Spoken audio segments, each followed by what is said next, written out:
Fame, followers, and viral videos may have painted a perfect picture, but behind the screens, some YouTubers were hiding lives far darker than anyone imagined.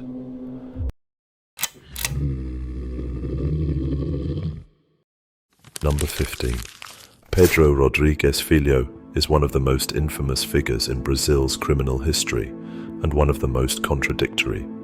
Nicknamed Pedrinho Matador or Killer Pete, Pedro's story reads like something out of a crime thriller, but the reality is far more disturbing and complex. Born in 1954 in Minas Gerais, Pedro claimed his first victim when he was just 14 years old. From there, his path only grew darker. But what made his case unusual wasn't just the number of people he killed, it was who he targeted. Unlike many serial killers, Pedro primarily went after people he believed were criminals themselves, drug dealers, abusers, corrupt individuals, even inmates while he was in prison. Over time, Pedro claimed responsibility for over 70 murders, with at least half occurring while he was already behind bars. He didn't hide what he had done. In fact, he spoke openly about it, often with a chilling sense of calm and purpose. To some, he was seen as a kind of vigilante, but the law didn't see it that way. Pedro was eventually sentenced to over 100 years in prison. But under Brazilian law, the maximum prison time served was capped at 30 years. He completed his term in 2007, was released, and later returned to prison in 2011 on separate charges. He was freed again in 2018. For a time after his release, Pedro even launched a YouTube channel, sharing stories about his past and encouraging young people to avoid crime, a strange turn for someone whose life had once been defined by violence. But in 2023, Pedro was fatally shot outside his home. The man who once claimed to be unstoppable had finally met an end he long seemed prepared for. Pedro Rodrigues Filho remains one of the most controversial figures in true crime history. He called himself an executioner of the wicked, but even in seeking what he thought was justice, his methods were undeniably brutal. His story blurs the line between vengeance and violence and forces us to ask, can someone who hunts killers ever truly stand apart from them? Number 14. Some of the most haunting cases don't begin with violence, but with silence. In the case of Alyssa Devault, that silence lasted for years, until it could no longer be hidden. In 2018, a 19-year-old woman from South Carolina arrived at the hospital suffering from complications. What doctors discovered would spark a full investigation. Alyssa had recently given birth, yet there was no baby in sight. Authorities were notified immediately. What came next shocked both law enforcement and her family. Alyssa admitted to having delivered the child alone at home and told investigators the baby had not survived. She said she panicked and placed the infant in a trash bin. But during further questioning, the story grew darker. Police later discovered that this wasn't the first time. A year earlier, in 2017, Alyssa had given birth under nearly identical circumstances, and again, the newborn had been hidden and discarded. Neither pregnancy had been disclosed to her family, her boyfriend, or medical professionals.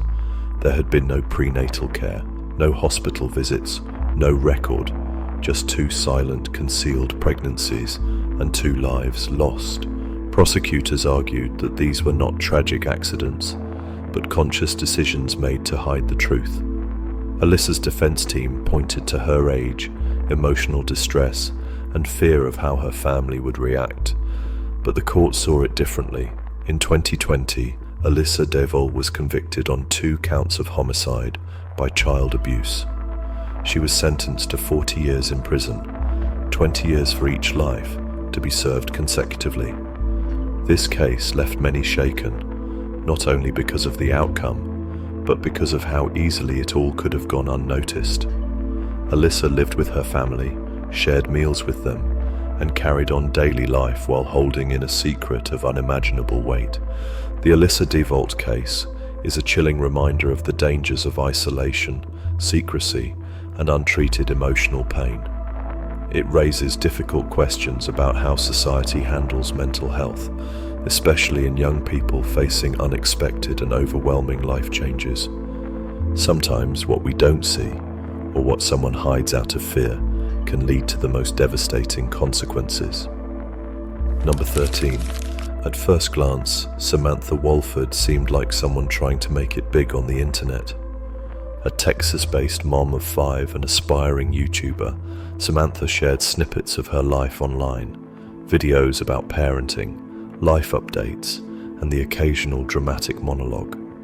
Her channel may not have gone viral, but it painted a picture of someone relatable, creative, and deeply involved in family life. But in 2015, the carefully crafted image began to unravel. On a cold February morning, Walford called 911, claiming that her husband, Irvin Lee Marcus, had been kidnapped by masked intruders who broke into their home, tied her up, and took him at gunpoint. It sounded like a terrifying home invasion, but investigators quickly began to notice things didn't quite add up. The house showed no signs of forced entry.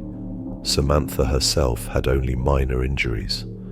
And when detectives started digging, a darker narrative came into focus. One that wasn't scripted for YouTube, but very real.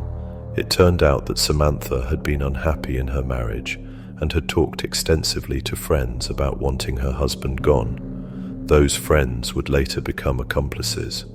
3 men, all connected to Samantha, were eventually arrested and charged with Irvin's abduction and murder. He had been taken to a remote area where his life was tragically ended. Samantha claimed she had no idea what was going to happen, but phone records, text messages, and witness testimony told a different story. Authorities believed she had orchestrated the entire thing, using manipulation and false stories about abuse to convince others to do her bidding. In the end, Samantha was convicted of murder and kidnapping and sentenced to 99 years in prison. Her co-defendants received similar sentences. The trial drew national attention, not just because of the crime, but because of the strange digital double life Samantha had been living. What makes this case so haunting is the gap between the version of Samantha viewers saw online and the person authorities described in court. It's a reminder that sometimes the performance is just that, a mask hiding something far more unsettling. Behind the camera, reality always finds a way out, and in this case, it shattered the illusion with irreversible consequences. Number 12. At one point, Trey Eric Sessler was just another face in the growing crowd of YouTube creators.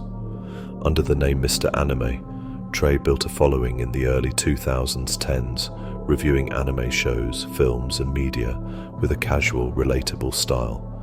His videos weren't polished, but they had heart, and fans appreciated his deep knowledge and enthusiasm.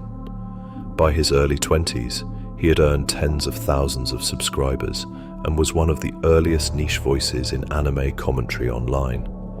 But beneath the uploads and review lists, something darker was forming. As Trey's channel grew, his videos started to shift in tone. He talked more about wanting to make films, short horror projects, and skits that veered into unsettling territory. Some fans noticed the change, but chalked it up to creative evolution. Then, in March 2012, everything stopped. Trey posted a final video titled, "Mr. Anime is planning something." It was vague and cryptic. Just days later, the shocking truth came out. Trey had been arrested for the deaths of his parents and brother, an act that left his entire community stunned.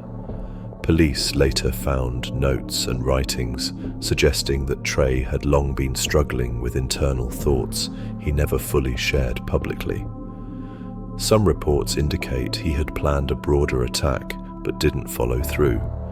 He was eventually sentenced to life in prison without the possibility of parole. The case left both fans and authorities asking the same question: how could someone who seemed so normal online hide something so disturbing? Trey Sessler's story is difficult, not just because of what happened, but because of how much of it was quietly unfolding in real time under the surface of a YouTube channel. It's a reminder that social media can be a mask. Someone's content may seem light, engaging, or entertaining, while privately they're going through something no camera ever captures. Today, many use this case as a lesson in recognizing warning signs, particularly when creators begin expressing troubling thoughts or behavior shifts online. Trey's channel is no longer active, but his story continues to circulate as one of the most disturbing turns in early YouTube history. It's a cautionary tale about what can happen when pain, isolation, and obsession go unchecked until it's too late. Number 11. In an age where content creation is second nature, one YouTuber used the tools of the internet not to entertain, but to allegedly conceal a crime. Stephen McCullik, a tech-savvy live streamer from Northern Ireland, was known online for gaming and political commentary.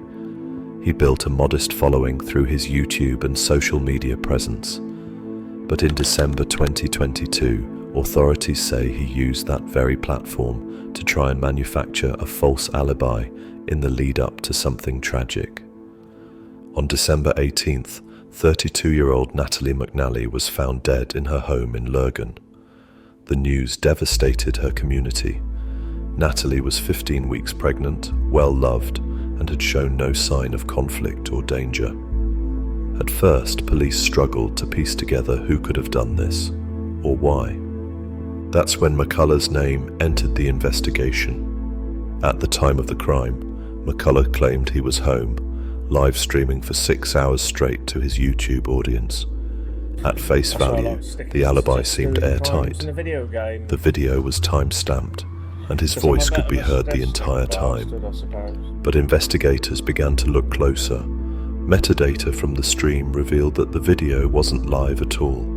It had been pre-recorded and scheduled to play as if it were happening in real time. The live chat was active, the engagement looked authentic, but it was all a facade.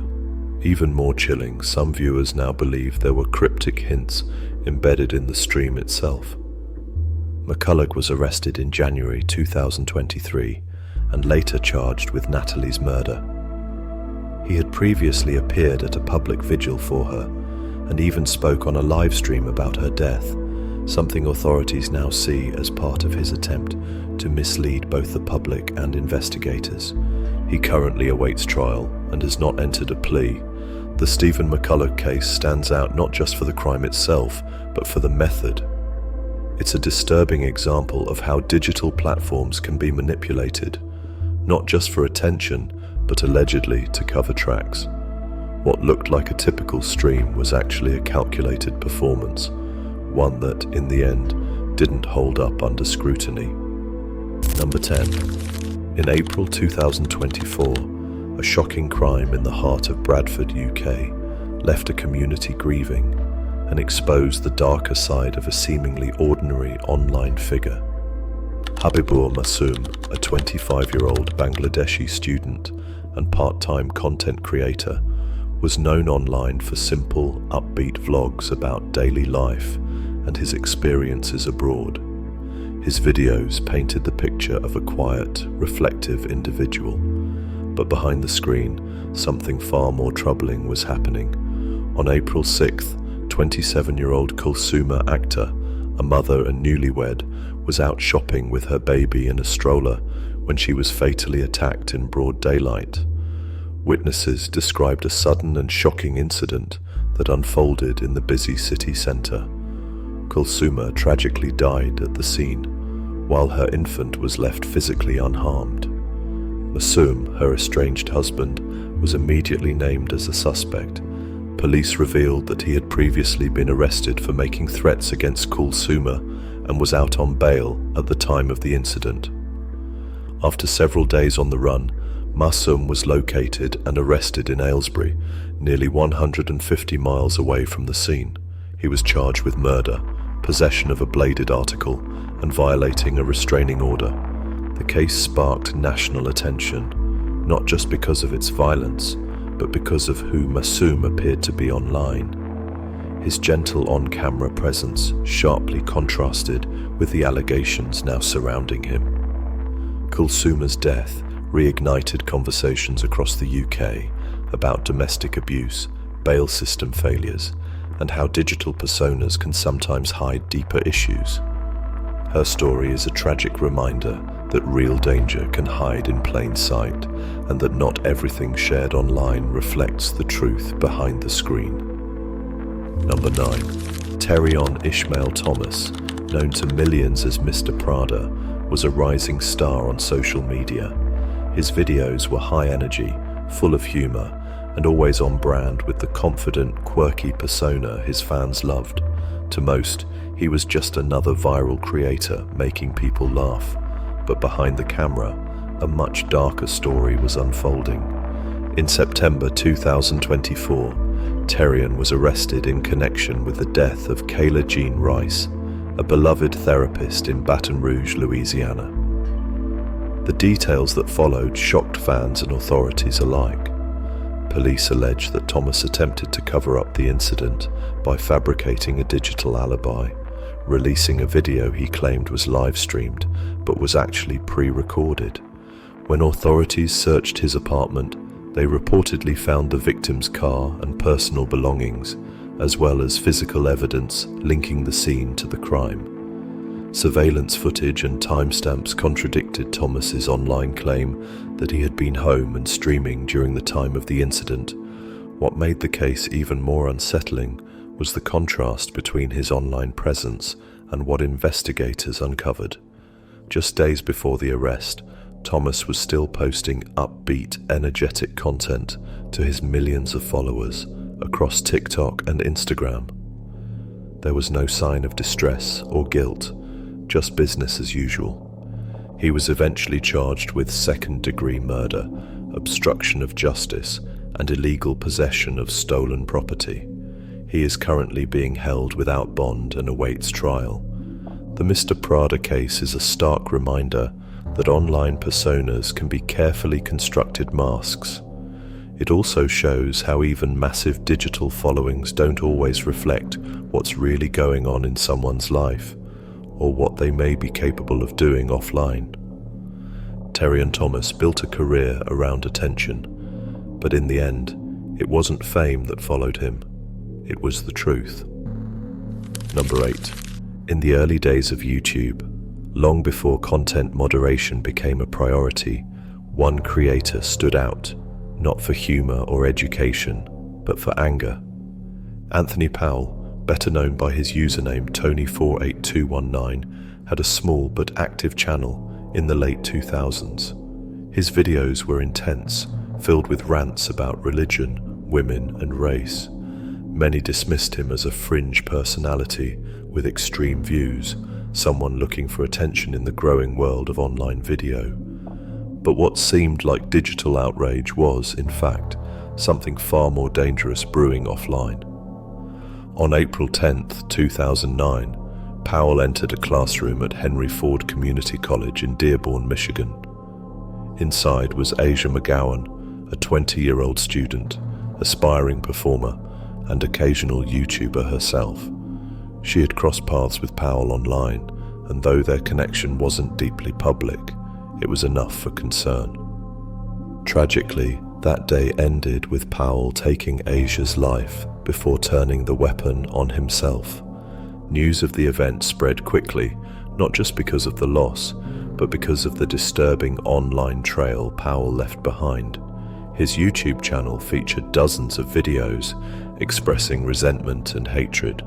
He talked about women in derogatory terms, questioned religious beliefs, and revealed a growing sense of isolation and frustration. What made the case even more haunting was how public it had all been. The warning signs were there, uploaded for anyone to see. but at the time there were fewer tools and far less awareness around what content could signal a real-world threat. In the aftermath, YouTube removed his videos and re-evaluated its policies, but the damage had already been done. Asia McGowan was remembered by friends and family as kind, talented, and full of potential. Her death became a painful symbol of how unchecked digital hostility can bleed into real life. The Tony 48219 case remains a sobering reminder of the importance of early intervention, both online and offline. Today, platforms have more tools to flag harmful behavior, but the responsibility to recognize warning signs still falls on all of us. Because sometimes what starts as online rage doesn't stay online. Number 7. In January 2020, a quiet North Dakota town was shaken by an incident that left more questions than answers. Samantha Jo Wilson, a 32-year-old woman from Northwood, was arrested after a 15-year-old boy, Jonah Borth, was found fatally shot inside her home. Jonah wasn't a stranger. He had been living at the residence for a brief time, and it's believed there was some form of arrangement between his family and Samantha. But what should have been a place of safety turned into the center of a tragic and confusing investigation. What happened that night remains partly unclear. Police responded to a call at Samantha's home and found Jonah with a gunshot wound. He was pronounced dead at the scene. Wilson was taken into custody and originally charged with murder and 2 counts of assault against a correctional officer. It was a case that struck at the heart of a small community where neighbors know each other by name and acts of violence are rare. As the legal process unfolded, more layers of the case began to surface. Wilson was described as troubled, with signs of emotional instability noted by those around her. Her defense team brought forward mental health concerns, suggesting she may not have been fully aware of her actions at the time. In 2021, Wilson entered a guilty plea to reduce charges, manslaughter, and 1 count of assault. This plea was part of a deal that acknowledged the harm caused, while also recognizing the complex mental health elements surrounding the case.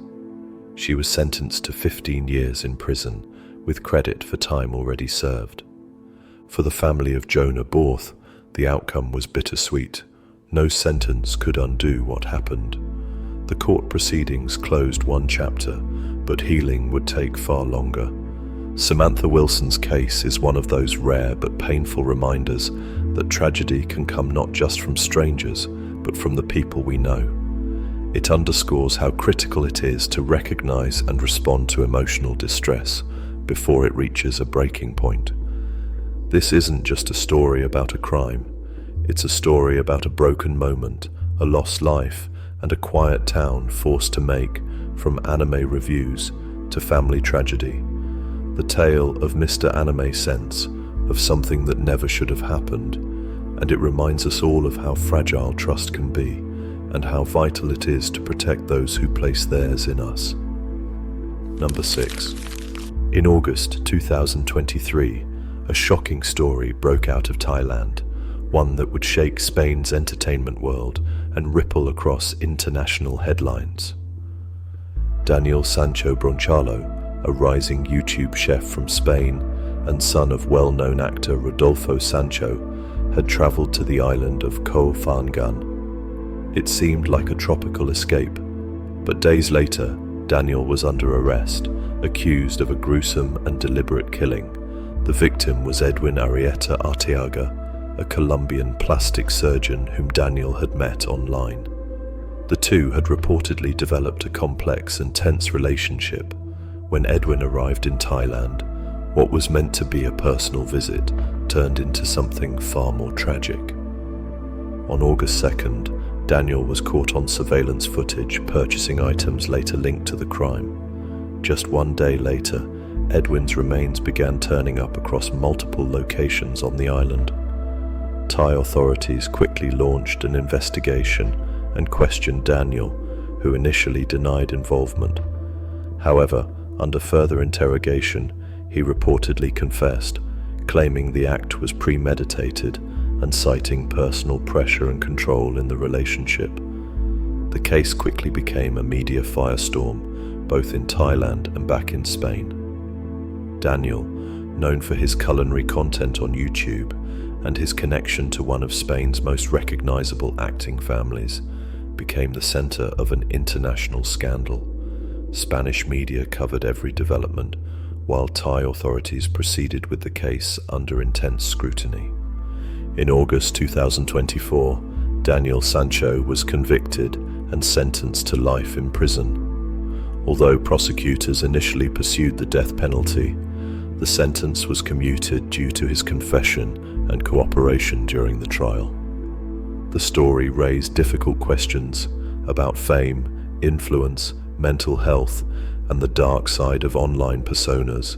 Daniel's channel had once featured polished food content, travel clips, and a polished public image. But beneath that surface was a conflict and emotional storm that ended in tragedy. This case is more than just another headline. It's a sobering reminder that no amount of fame, family name, or curated online presence can hide what's happening internally. For Edwin's loved ones, justice has been served, but the scars remain. Number 5. In early 2013, a drifter with wild hair, a backpack, and a hatchet gave an interview that would turn him into an internet legend.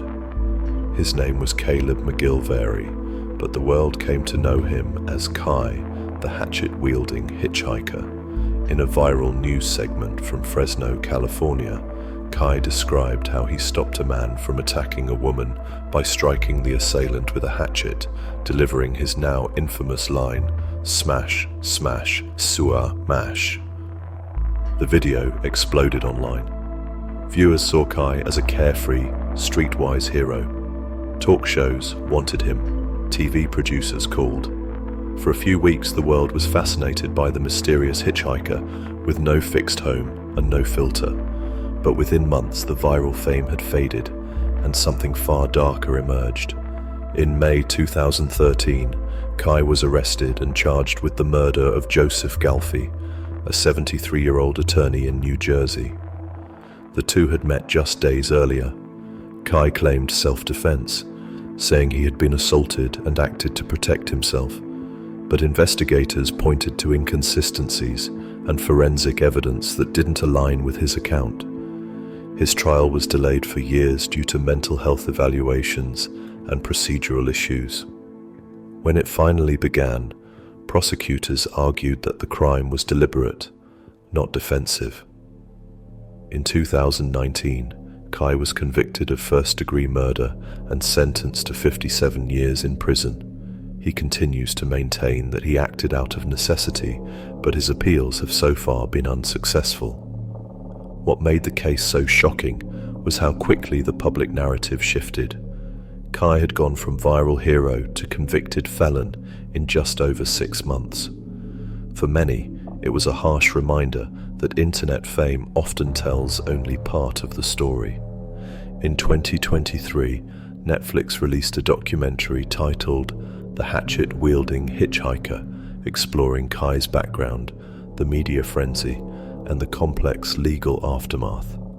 It left viewers with a sobering message about how fame, trauma, and untreated instability can mix, with devastating consequences. Kai's story is no longer about a hatchet-wielding hero. It's about how easily we mistake a moment for a person, and how quickly things can unravel behind the scenes. Number 4. Ali AbuLaban, better known online as Jin Kid, rose to internet fame with a mix of celebrity impressions, gaming content, and comedic skits. His TikTok videos, especially his Scarface voiceovers, earned him millions of views and a loyal following. To fans, he was funny, fast-talking, and always camera-ready. But in October 2021, his name would make headlines for something far more tragic. Authorities say AbuLaban used a listening app on his daughter's iPad to spy on his estranged wife, Anna AbuLaban, after she had asked him to move out of their shared San Diego apartment. According to court records, Ali became convinced Anna was seeing someone else. That suspicion, combined with a pattern of jealousy and emotional volatility, became the center of what prosecutors described as a motive.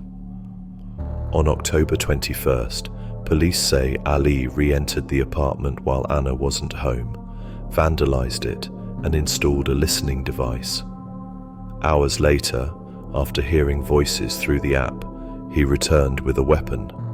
Anna and her friend, Rayburn Barron, were both killed. Ali was arrested shortly afterward. Shockingly, their 5-year-old daughter was in the vehicle with him at the time of the arrest. In custody, he reportedly confessed to the act. The public was stunned. Many couldn't reconcile the smiling, animated presence from TikTok with the man now facing 2 charges of first-degree murder. Throughout the trial, prosecutors presented evidence of escalating behavior, control issues, and repeated breaches of Anna's privacy. In May 2024, a jury found Ali AbuLaban guilty on both counts. He was sentenced in September 2024 to life in prison without the possibility of parole. What makes this case so chilling is how deeply it contrasts with his online persona. On camera, he played characters. Off camera, something was unraveling. The Gin Kid case reminds us that social media can offer a filtered version of someone's life, sometimes masking warning signs that go unnoticed until it's too late. Anna AbuLaban was remembered as a loving mother, friend, and person trying to rebuild her life. Her story is now part of a cautionary tale about control, privacy, and the unseen dangers that can exist behind a public image. Number 3. He was known for charm, confidence, and a larger-than-life personality. Ash Armand rose to fame as one of the stars of Showtime's Gigolos, a reality series that followed male escorts in Las Vegas. Off-camera, he shared spiritual messages, fitness inspiration, and poetic reflections with thousands of followers across social media. To fans, he was thoughtful and captivating, someone who appeared at peace with himself and the world around him. But in July 2020, that image shattered. Ash Armand, born Akshaya Kiran Ram, was arrested in Las Vegas after authorities responded to a 911 call from his home. What they found was deeply disturbing. A young woman, whom Ash identified as his girlfriend, had tragically lost her life. Armand was taken into custody at the scene. Police reports later noted signs of distress and suggested he had been under the influence of psychedelic substances at the time. According to investigators, Armand expressed that he believed he was having a spiritual awakening or transcendent experience. The line between reality and belief had blurred. What unfolded in that home remains partly unclear, but it ended with irreversible consequences. This wasn't the Ash Armand his audience knew. Friends and followers were stunned. His social media had been filled with posts about enlightenment, healing, and the universe. There had been no public signs of instability, no warning that something was amiss. It felt as if 2 lives had existed side by side, one curated for the world and one quietly unraveling behind the scenes. The incident forced many to reconsider the way we perceive people in the spotlight. Just because someone speaks in calm tones or shares uplifting quotes doesn't mean they're not struggling internally. In some cases, that public peace can mask private turmoil. Ash Armand was charged with open murder. His online presence went dark, and fans were left with a haunting question: how did someone who spoke so much about love and balance become the center of such a devastating event? The Ash Armand case remains a stark reminder that appearances, especially online, can be deceiving. Behind a screen, behind a camera, people may be dealing with confusion, mental health challenges, or unprocessed emotions. And when those inner storms go unseen or untreated, the fallout can be catastrophic. It's a sobering story, one that speaks to the danger of ignoring what we don't always see, and the silence that can follow when the spotlight fades. Number 2, sometimes the most unsettling stories don't begin with a shocking event, but with silence.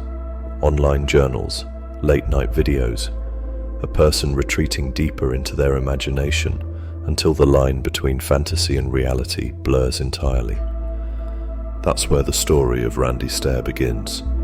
Born in Pennsylvania in 1992, Randy was a quiet, creative person who developed a fascination with animation and internet culture. He created YouTube channels, posting skits and voiceovers. On the surface, it was quirky and harmless, just another young creator experimenting with self-expression. But over time, things shifted. Randy became increasingly obsessed with a fictional universe he built around a cartoon series called Danny Phantom. In his mind, the afterlife was a dimension ruled by ghostly characters, one in particular named Ember, who he believed he would one day join. He even created his own animated spin-off series called Ember's Ghost Squad, featuring him and fictional characters interacting in what seemed to be an alternate spiritual world. At first glance, this might have seemed like an eccentric creative outlet, but behind the animation was something deeper, a growing isolation. Randy began expressing detachment from the real world. His online presence shifted in tone. The content became darker. His writings, blog entries, and videos started revealing an internal struggle that wasn't being addressed offline. He spent years scripting this world, not just through drawings and dialogue, but through increasingly intense personal philosophies. In video diaries and journals, he shared feelings of disconnection, alienation, and despair. His digital footprint is extensive, a long trail of introspection and escalation that sadly wasn't widely recognized until it was too late. In June 2017, inside the Pennsylvania supermarket where he worked, Randy enacted a devastating plan he had hinted at online for months. Without detailing the incident itself, it's important to understand that he left behind a vast archive of videos, journals, and documents, some scheduled to publish after the fact, where he explained his beliefs, intentions, and the fantasy world he thought he was entering. He truly believed that by taking certain actions, he would transition from this world into the one he had created in his mind. Investigators and digital analysts later discovered over 100 pages of writings and hours of video footage.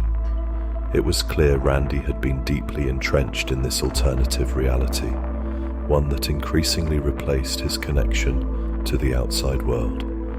What makes this case so haunting isn't just the tragic event itself, but how it slowly built in silence. Randy was posting, writing, and speaking, but few fully grasped the severity of his thinking. There were signs, there were opportunities for intervention, but as is often the case with quiet internal struggles, they were missed or misunderstood.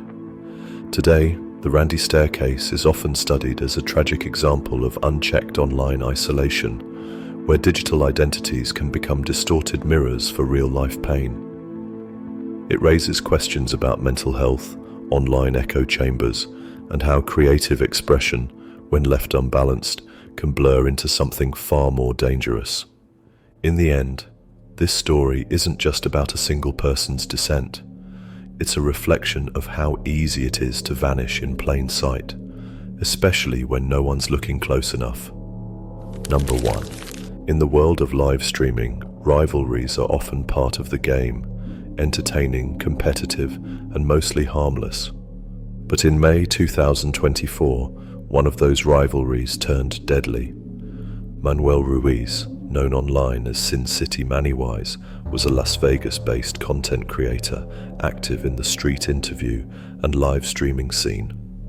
His online presence included spontaneous interactions, real-time confrontations, and the kind of edgy, unfiltered content that draws attention fast. He was known for pushing limits, and so was one of his biggest online rivals, Rodney Finny de Legend Finley. What began as digital back and forth escalated over time.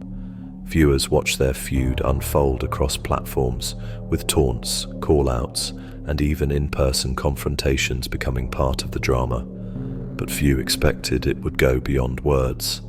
On May 28, 2024, that changed.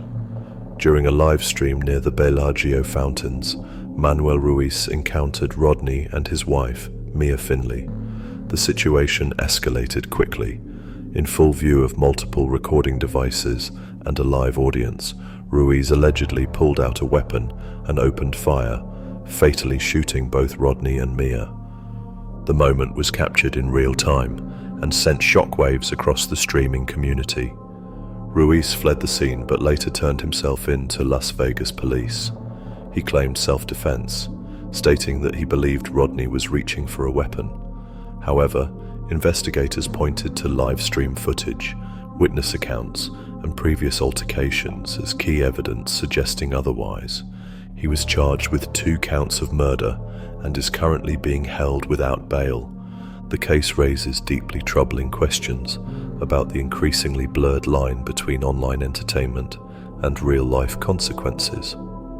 What started as a rivalry for views and followers ended in violence, streamed in real time for audiences that had grown used to drama but weren't prepared for something this real. Rodney and Mia Finley were remembered as parents, friends, and content creators in their own right. Their deaths are a sobering reminder that content is still real life, and what we watch online doesn't always end when the camera turns off. Thank you so much for watching this video. Subscribe for more.